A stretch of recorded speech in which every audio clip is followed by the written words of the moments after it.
Hi, welcome to my podcast channel. I'm Kerupi. I just want to share to you something na parang I was about how can I say it ba? Okay, let's start ng siguro sa little story or a little background of the story. So we had a dinner with my friends yesterday for a celebration dinner, and then one of the topics there that was slightly mentioned lang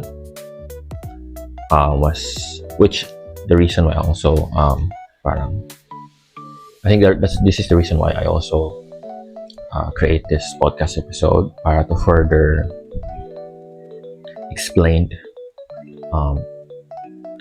that topic kasi it was very short lang naman I let them think whatever they want to think about it because I don't want to argue further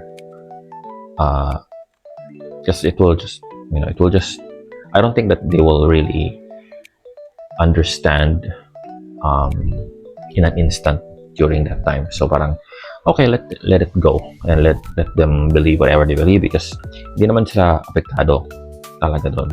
Doesn't really matter to them. So yeah, but I will just want to expound further if ever, just in case this kind of if this topic will appear in the future, maybe not with them, but with someone else, with other friends, na probably have the same thought about it. Because I think it's a common thought kasi it's parang yun yung parang surface level thought. So I also understand that way.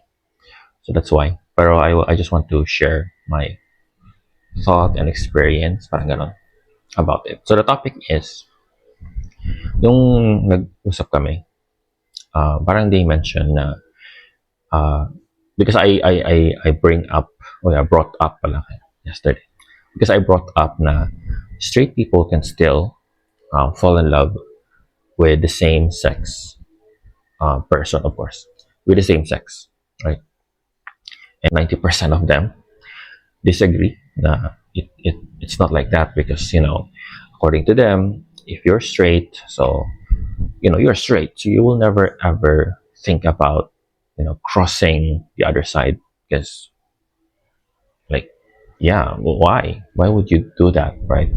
Bakit ka ma-fall in love or magkakagusto sa same sex, right? If you're straight. So if you're not straight, then there's a chance, right? There's a high chance. But if you're straight na talaga. That's why it's called straight. Ganon lang. So yeah, so that's also my thought before. I also believe that ganon nga. If you're straight, it's a black and white, right? So 1-0, it's a binary. So if you're straight, you will never ever, think about it of, liking someone else or someone na same sex. But as years go by, being not straight, and also hearing different stories sa community, and when I also parang introspect, tama ba ang term? Yung parang you are going to assess deeply within you or parang ganon. Parang I realize na hindi siya totoo na ganon. Na pag straight ka is you will never ever fall in love or like someone same sex, because the reality is kasi if you're going to really assess deeply sa sarili mo, hindi naman necessarily na if you really like parang sexually or romantically, di ba? Hindi naman necessarily ganon. So if you notice, we have friends na same sex, and maybe some people will argue, pero this is just like parang a simple or an easy to understand example kasi of course for straight people who's watching now, probably they cannot still understand the point, because I understand na sa kanila, simple lang kasi yung sa kanila eh. Wala silang variation of, you know, parang wala silang deeper assessment sa sarila. I'm not saying all, no? Pero sa kanila kasi is, gano'n na, given na kasi yon. So, hindi na nila kailangang dig deep sa sarili nila to understand kung ano yung feel nila, right? So, for straight people, it's easy. I like, for example, if the person is a man, so they like women, right? Parang ganun. So, they will never ever look at men, right? Kasi ganun yun eh. Pero, as I said, na parang if it doesn't mean na pag straight ka is you will never ever fall in love or like same-sex people. It's because still possible. You can still consider yourself as straight, yet you are, liking or loving someone in the same gender. Diba? It's because pag ganun kasi na level, yung mga ganong feelings, mga love or like, it really doesn't, or even hate, mga ganon. It doesn't really matter kung ano yung gender niya, ano yung age niya, right? If you like, hate, love the person, or whatever you feel towards the person, you will not assess pa kung, ay, babae siya, hindi ko siya pwedeng i-hate, parang gano'n. It's the same. Love and hate are in the same level. I mean, it's the same, hindi mo siya category, pero parang the same, parang the same level, pero different lang siya. You know what I mean? So, if you love the person, it's the same. It doesn't really matter kung lalaki, babae, matanda, bata, right? It doesn't really matter. So, similarly when the hate, when jealous or whatever that feeling na inside you, you will not going to ask first yourself na, I cannot hate her kasi babae siya. I only hate men, or I only hate women. So I don't hate men. Kahit anong gawin nila, I don't hate. Hindi naman gano'n, di ba? You will hate them regardless, right? Because of what they're doing, what they did, or something like that. So similar din sa love. It doesn't really matter kung anong ginagawa nila, kung ano yung, right? Kung ano yung gender nila, age. So kung whatever you think that, or kung saan ka na-hook sa kanila personality, kung saan ka na-fall in love sa kanila personality, then yeah, it doesn't matter kung same-sex kayo. Right? So ganun yung parang ganun yung basic explanation na if you're straight, you can still fall in love with the same sex. Kasi feelings like that, hindi naman necessary, it will go beyond, it will look beyond physical attributes or the physical of the person. You know what I'm saying? Pero maybe in terms of sexual, maybe doon lang yung parang a little bit of, kasi if you love the person, you will do anything naman, di ba? So, ayun. Pero of course, you still also love yourself and you know yourself. So, siguro doon lang, meron silang parang hindi all out, or assuming that there is two couples, so let's just say both females, and they are both straight, or maybe one of them is straight, basta ganun. And this person na straight, tapos na fall in love sa kapwa babae. So, and this person also likes the person or something like that, or meron silang ano tawag na, they both love each other, let's just say, regardless of their gender. They see each other beyond their physical attributes or their physicality. Ganon. So, ganon. Pero they know na in terms of sexual appetite, hindi nila that yun.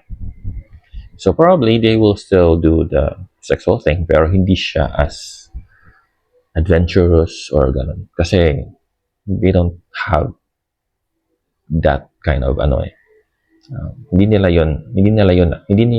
kaya yon, pero they know that they still want to parang give that kind of gift towards their loved one. Alam mo yun? Kasi pag wala kasing sexual so it's just friendship. Ano, right? So they can be also friendship. Pero if ibang level na love or like, so, di ba, they will really go beyond the, kumbaga, the level of friendship. And the only, parang one of the, let's just say one of the, kasi I don't know if there are more, but what I can think of, na the difference between friendship and lover is meron kayong sexual activity because you don't do sex with your friends, right? I mean, I don't know, in the future, maybe, future generation are doing that one, but for now, you don't, you don't fuck your friends. So, ganon. So, if you're doing that one, so you are probably lovers now, right? Because there's intimacy na, diba? So, ganon. So, if you're lovers, or if these two women, one of them or both of them are straight. So, kung are yung straight, pero meron siyang na-feel. So, meron siyang na-feel towards this same-sex person. So, and this feeling is not just friendship. So, it's more of like, merong intimacy. She wants intimacy towards that person. Kasi it's not just friendship, kind of love. So, and then this person, for example, is gay. So, tomboy siya. So, of course, yung sexual appetite niya is different, right? So, I mean, yung sexual appetite niya is pasok sa nangyayari. So, probably, meron silang, this straight women or this straight woman will just, give way just to keep the relationship going. Pero after that, pero again, this woman who considers herself straight is still straight. And we still need to believe kung sabihin niya na, no, I'm straight. Even though meron akong girlfriend. Kasi, hindi kasi simple, Hindi kasi simple yung ganun. So, ayun. So, if someone says na he or she is straight, then I will believe him or her. Kasi she knows or he knows better himself than us or any outsiders of her life. Diba? So, ayun. So, parang, yun yung parang thought ko na straight people can still fall in love with same-sex people. Pero it's probably rare kasi it will take a lot of, deeper assessment. Kasi of course, pag straight ka, again, basic, yung sinasabi ko na pag straight ka, like what my friends thought, yung initial talaga, is you will get attracted to the opposite sex, diba? Kasi straight ka you don't have any attraction, diba? Kung naglalakad ka somewhere or you're somewhere and there are a lot of people around you, diba? As a straight person, ang pinakauna mong na-appreciate talaga is the opposite sex. So, yun, parang dun pa lang may barrier na. So, hindi mo na self-assess deeply yourself. So, it will only happen kapag merong deep connection. Right? So, hindi siya necessarily na fall in love ako or nakagusto ako sa isang random guy or some random girl kasi, and then I'm straight and this random person is same sex. Pareho kami ng sex. So, diba? Hindi ganun kasi straight ka So, you are by default, you'll get attracted sexually and maybe not just intimately sa opposite, diba? So, ganun pala. Pero if, for example, meron kang friend, tapos you know the friend very well, very much, and then this friend is, same sex kayo. So, bro or sis, ganun. Mag-sister kayo or mag-bro. Parang ganun. But later on, parang nade-develop ka. Nade-develop ka because you are seeing, mga activity, the way he thinks, the way he looks. Yung looks probably medyo last part yun. Pero usually, you will fall in love to the soul kasi So, and the soul has no gender. So, when you're together, or when you hang out together, or most of the time, or you're seeing each other mostly, where you will always discover, or you will have an exposure of this person's soul. And then you'll later on realize, I like I like this person's aura, this person's soul, or whatever, whatever he's doing or she's doing. Parang nag-gravitate ako sa kanya, parang ganun.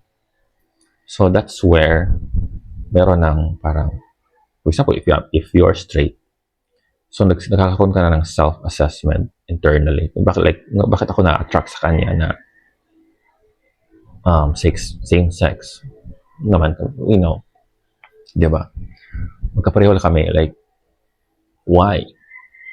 So that is the part na magkakaroon ka ng parang at some level, magkakaroon ka pa ng anong tawag yun, yung nagdadaan ng mga bakla din, yung identity crisis because of that self-assessment level. So yun yung pinagdadaanan ng siguro, let's just say 50% to 60% ng mga gay people during their teenage years. Nagkakaroon ng self-doubt, nagkakaroon ng question, self-identity. May nagkakaroon issue sa kanila kasi they get attracted na sa hindi normal, diba? And later on, siguro once they get matured and once they explore yung sarili nila, doon na nila maisip kung ano ba talaga sila. If they are gay, if they are straight, if they are bi, or whatever they are, doon lang magkakaroon ng result, diba? So if you are a straight person and then nangyari sa'yo yun, so it's okay. Kasi pag straight ka, you will still, in general, 90% of the time, you will still get attracted sa opposite sex. It just so happen na meron lang isang person na in the same sex with you, you get attracted. Tapos, that person only. So, yun. Pero siguro kung more than that person, then hindi ka na straight. Kasi, di ba, baka ano na yun. Yun na yung part na sinasabi ng mga friends ko na, hindi. Kasi if parang magsasurface na yun na, magsasurface up na yun na hindi ka straight kasi, di ba, hindi ka lang, na-attract ka na multiple times to same sex. So, if you're straight, you will only, tapos na-attract ka if you're straight and na-attract ka ng same sex once lang in your life, then you are still straight. Kasi, ganun talaga. Di ba? Maaring yun yung soulmate mo or whatever you call it. Di ba? It's just to happen na nasa katawan ng isang kagaya mo, right? Something na hindi mo in-expect. Di ba? So, ayun. And well, the sad part lang is, even if your soulmate mo siya, you'll probably end up, it's a very, very rare case na you will end up together at the end of your life. Di ba? Especially if you're still young and nakita mo na yung soulmate mo and it so happen na same-sex or incompatible in terms of, society or scientifically, societal requirements, ano ba tawag nun? Yan bang, walang ganong law that will help you together, to be together, or, So, ang ending yan is maghihiwalay din kayo. But at least, nakita mo na yung soulmate mo and siguro, you will just end up lang, pinangunahan ko na yung story. No? Pero, parang ganun kasi ang mangyari. Hindi kasi friendly ang Earth sa ganun. So, di pa ganun ka open-minded or yung mga tao kasi hindi sila self-reflect, self-assess in a deeper level. So, ayun. That's why hindi nila maintindihan kasi surface level lang naman ang mga tao. So, kung ano yung basic na sinabi ng magulang nila when they were young, or kung ano yung tinuro sa kanila, or kung ano yung parang default na sa kanila, like yun nga, if you're straight, you only, if the default of being straight is being attractive, or attracted pala, you're being attracted towards the opposite sex, then yun yung default. Pero you can still be more than that naman eh. If you will just self-assess, self-reflect, parang ganun. So that's why sinasabi ko na it's still possible.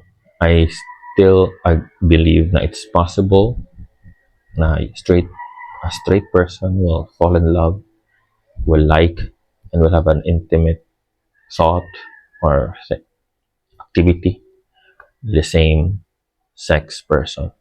Pero it's kind of rare lang because again, people in general, especially straight people, do not do self-reflection, self-assessment kasi given kasi sa kanila yung mga bagay-bagay. So they don't need to think further. Unlike sa mga gay people or sa LGBT na during their youth, yung mga ganun, is parang they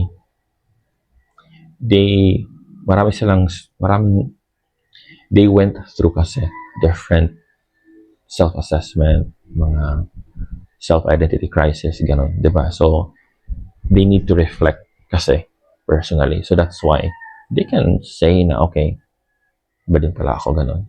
You know, kasi marami silang test na ginawa sa sarili nila. Marami silang inobserve sa sarili nila. That's why they can say na ganito sila because of that. But the straight people do not follow that path kasi kung ano yung binigay sa kanila, kung ano yung sa tingin nila is yun. And the society also agrees or support them. So bakit ako magsa-self-assess? Di ba? Nandiyan na yan eh. Parang given na yan. Binigay na ng society, ng everything. It's given. So, I will skip that part kasi that part is difficult. Ganun. So, ayun. So, that's why I understand na my straight friends will not agree with me kasi hanggang dun lang kasi yung gagawin nila. And they don't really hindi ko naman sila sinasabi na parang you have to self-assess deeply, ganun. Kasi it's not important to them. Hindi na siya importante. Kasi yun nga, yun yung mas comfortable na part. Yun yung easier path. And they are already there. May ticket na sila doon. So, bakit pa sila transfer ng train just to experience the other side, right? Di ba? Na hindi convenient. Their path is a convenient path na. So, di ba? Parang hindi naman, you know what I'm saying? So, ganon. So, yun lang. Yun lang yung thought ko about it or yung parang sort of explanation ko about it. Probably in the future, as I discover myself or understand more or learn more from different person's story then, diba? I might have additional input about this one or I might change my thought. No? Maaaring tama din naman sila and I am wrong. Pero as of now, yun yung chika. So that's it, pansit. So, umabot ka sa part na ito. So thank you so much for listening and hope to see you on my next episodes. Bye!